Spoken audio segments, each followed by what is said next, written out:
Okay, so I'm looking over the table and it appears to be teak on that top and on that leg. There's a different tone on this edge piece, and I'm actually kind of confused by what they're doing.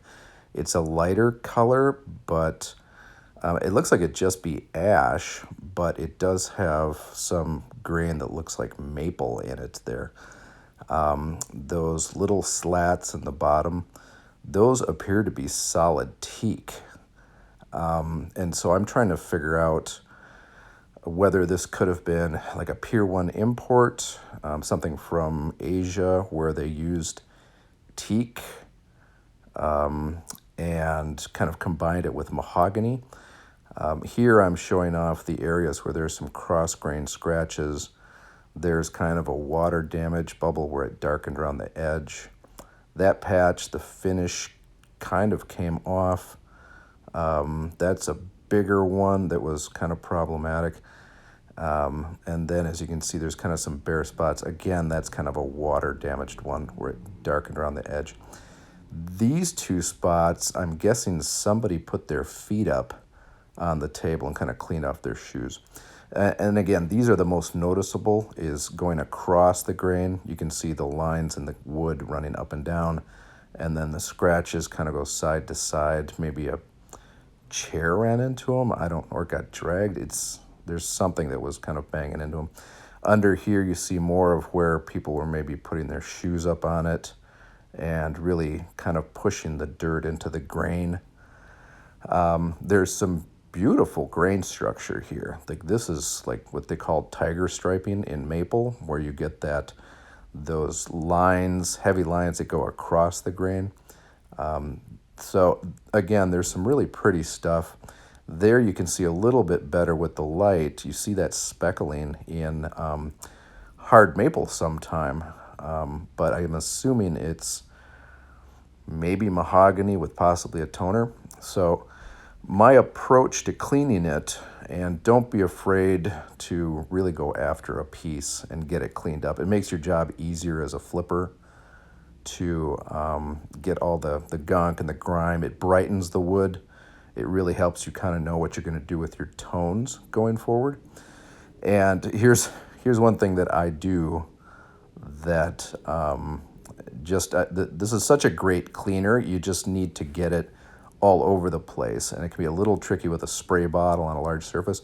So I'm just taking my gloved hand.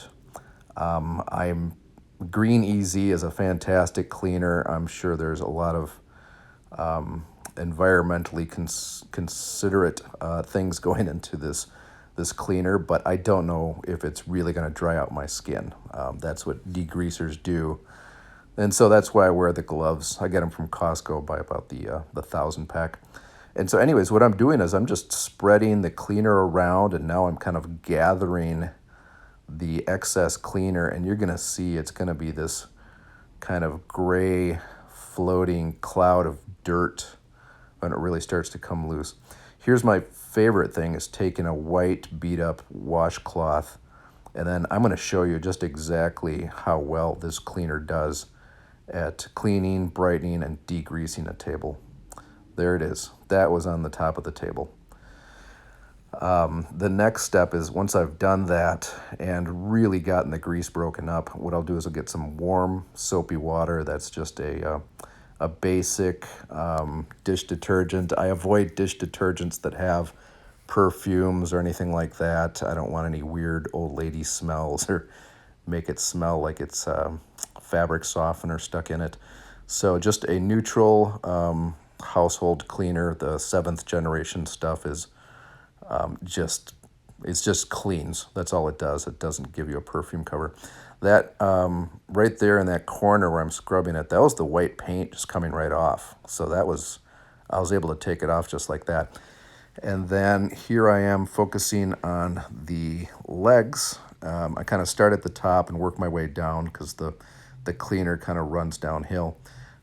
Make sure you scrub the areas that are scratched up. And then I'm going to move in closer in a second here, and you're going to see that those blackened areas there where I'm still using just a heavy degreaser to kind of really break down the stuff. And then the scrubby pad, I got it from Woodcraft. It's produced by a company called Norton. It's taken a lot of that black stuff just right out. And then there was another area up there where it did a really good job of removing all the, like I said, it looked like somebody just put their shoes up there and kind of scraped them off when this thing was in somebody's house. There is a bit of that light tone does come off a little bit, and it reveals a little darker wood, but I don't think this table warranted scraping it all the way down and then doing a 2 or 3 day process where I'm storing it, sanding it, toning it, and doing these other things. I just really wanted to see if I could get some of those spots out of the top and smooth out those scratches on the leg. There, once again, I'm showing off what I'm finding on the slats and on the sides, and it's remarkable how much dirt or loose finish can be on these tables.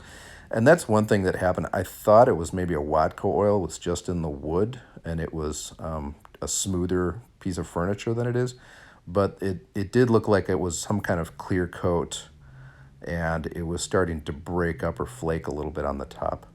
So there it is. You're going to see me do it. I do the squeaky test.